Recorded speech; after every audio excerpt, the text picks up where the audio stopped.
Falenderojmë Allahun te bareke ve teala. Paqja dhe mëshira Allahu xhalla wa ala të gjitha qofshin për pejgamberin ton të dashur Muhammedin sallallahu alaihi wasallam.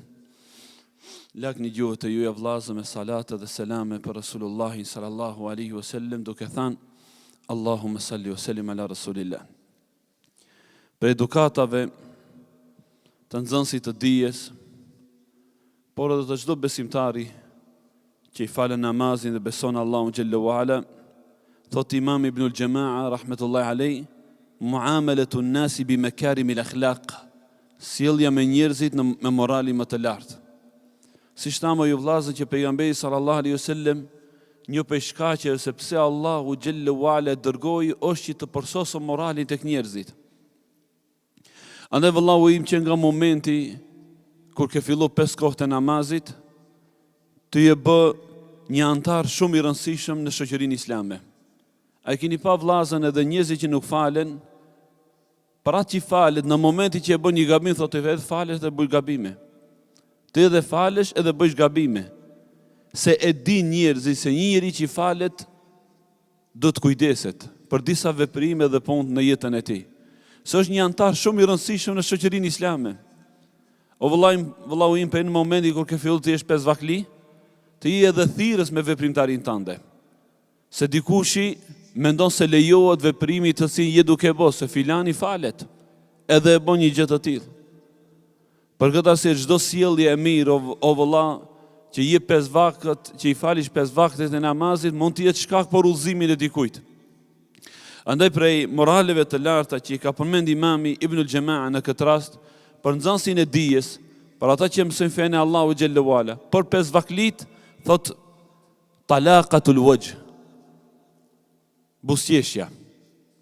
Vallahi vllazën, buzëqeshja është një sadaka dhe një vepër madhore që shpërblet tek Allahu xhalla wala edhe pse nuk kushton asgjë. Thot Xherir ibn Abdullah al-Bajali radhiyallahu anhu, që ditën kur e kam pranuar Islamin, nuk e kam pa fytyrën e pejgamberit sallallahu alaihi wasallam vetëm të buzëqeshur.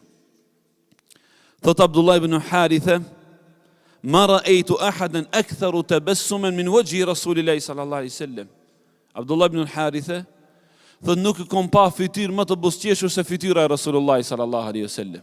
Pra e kam pa Abu Bekrin të buzëqeshën, e kam pa edhe Omerin, edhe Uthmanin dhe Aliun radhiyallahu ta'ala anhum, po si pejgamberi sallallahu alaihi wasallam jo. Gjithashtu ju vllazën, pejgamberi sallallahu alaihi wasallam thonte, innakum lan tas'u an-nasa bi amwalikum. Ju nuk mundet të përfitoni zemrat e njerëzve me pasuri. Walakin tas'aunahum bi bastil wajhi wal akhlaq al hasana. Por ju mund të përfitoni zemrat e njerëzve me një buzëqeshje. Këtë ka thënë pejgamberi sallallahu alaihi wasallam vllazën para 1400 vjetëve. Çka mund thumi për zemanin ton që plaku vallahi ka nevojë për një buzëqeshje.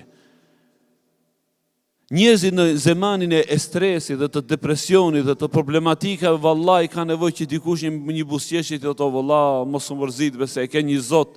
Thuaj be la hawla wala quwata illa billah. Thuaj la ilaha illallah, fal namaz, bjer në sejdë, kërkon ndihmë prej Allahut subhanahu wa taala.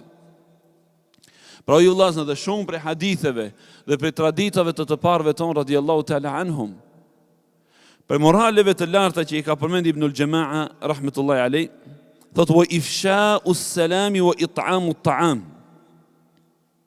Thot edhe përhapja e selamit, edhe ushqimi, dhënia ushqim fukarave dhe vllaznive. Pa për moraleve ju vllazën që ndoshta edhe harrohet në mesin e muslimanëve, përhapja e selamit. A keni pa ju vllazën ndonjëherë edhe në mesin e atyre që janë të udhëzuar, nuk jep selam apo nuk e pranon selamin derisa të shef a është në hak apo jo. Allah i na ruajt ja Rab. Derisa të shef a është në menhexhin tim apo nuk është në menhexhin tim. Kurse pejgamberi sallallahu alaihi wasallam thot lan tadkhulul jannata hatta tu'minu wa la tu'minu hatta tahabbu. Nuk do të hyni në xhennet derisa të duheni. Më falni, derisa të besoni. Dhe nuk do të besoni derisa të duheni. A dëshironi t'ju tregoj një vepër, nëse e veproni do të duheni, përhapeni selamin në mesin e juaj. Pejgamberi sallallahu alaihi wasallam na ka treguar se përhapja e selamit në mesin ton o shkak për hyrjen në xhenetet e Allahu xhalla wala. Allahu akbar.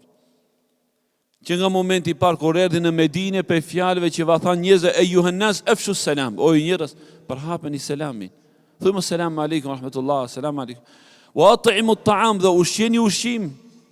Wa sallu bil-lejli wan nasu niyam, dhe faluni natën kur njerëzit flejnë. Tadkhulu jannata rabbikum bi salam, do të hyni në xhennetet e Zotit të juaj me selam.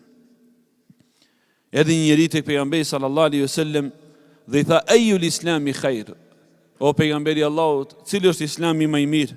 Tha an tut'imu at-ta'am wa tuqri'u as-salam ala man 'arafta man lam ta'rif, tha të ushqish ushqim edhe të japish selam atij që e njofish dhe atij që nuk e njofish. Kjo është islami më I madh. Pra islami më I madh, o ju vëllazër, në këtë hadith të pejgamberit sallallahu alaihi wasallam nuk është vetëm një njeri që e zën safin e parë, por nuk I jep selam vëllait të vet. Selami I khairit është të ushqish vëllaun edhe të japish selam muslimanëve. Elusë Allahun xhallahu ala që ta bën për të tillëve ya rabbel alamin. Vazhdoni Imam Ibn al-Jamaa dhe përmendon lloje për llojeve të moraleve në mesin e besimtarëve, do të vazhdojmë inshallah taala me lenin Allahut. Nëse elusë Allahun na shton dinën dhe imanin në kuptimin e Islamit ya rabbel alamin. Sallallahu ala nabin Muhammad wa ala alihi wa sahbihi ajma'in. Walhamdulillahi rabbil alamin.